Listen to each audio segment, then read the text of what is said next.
नमस्कार दोस्तों, एक बार आपका फिर से स्वागत है आपके अपने YouTube चैनल टेक्नो राजस्थान में। तो दोस्तों आज RSM SSB की तरफ से एक और अपडेट्स है जो इन्फॉर्मेटिक्स असिस्टेंट सूचना चेक की वैकेंसी है उससे रिलेटेड। तो दोस्तों आप ऑफिशियल वेबसाइट पर देख सकते हैं जो ये प्रेस नोट आया है जिसके अंदर जो कुछ टेक्निकल प्रॉब्लम की वजह से फिर से रिजल्ट जारी किया गया है, जिसके अंदर आप देख सकते हैं जो न्यू कट ऑफ आई है एंड जो रोल नंबर सिलेक्ट हुआ है वो भी इसके अंदर दे रखे हैं। ठीक है, तो एक बार आप फिर से देख लीजिएगा, हो सकता है कि आपका नाम इसके अंदर हो, आपका रोल नंबर अगर आपका इसके अंदर जो सफल नहीं हुआ है वो पिछले वाले रिजल्ट में, तो इसमें हो सकता है। जो कट ऑफ आप देख सकते हैं जो जनरल की गई है 66.9014, फीमेल की जनरल के अंदर 66.4336 एंड उसी प्रकार जो SC कैटेगरी की जनरल की मेरिट गई है 59.4406, फीमेल की 55.2448 एंड जो ST की कट ऑफ गई है जनरल की 50.70 एंड फीमेल की 46.15 एंड जो OBC की कट ऑफ गई है 64.3357 एंड जो फीमेल की कट ऑफ गई है 62.2378।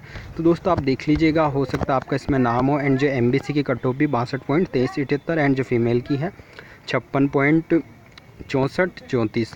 तो ये सहरिया की कट ऑफ है। तो आप देख लीजिएगा दोस्तों, जो और भी रोल नंबर आया है TSP एंड नॉन TSP के अंदर, तो हो सकता है आपका इसके अंदर नाम हो। एंड जो आप देख लीजिएगा ऑफिशियल वेबसाइट के ऊपर जाकर जो ये प्रेस नोट आया है, तो ये नई कट ऑफ है। एंड ठीक दोस्तों, तो ये थोड़ी सी मैं भी बाहर आ रखा हूँ इसलिए शॉर्ट में वीडियो बना रहा हूँ। हो सकता है आपको इसमें थोड़ी सी प्रॉब्लम आए, बट जो आप मैनेज कर लीजिएगा। ठीक दोस्तों, तो ये छोटी सी जानकारी आपको देनी थी जो इन्फॉर्मेटिक्स असिस्टेंट से रिलेटेड आई है। तो आप ऑफिशियल वेबसाइट है www.rsmssb.rajasthan.gov.in, उस पर जाइए एंड प्रेस नोट के अंदर आपको ये फाइल मिल जाएगी।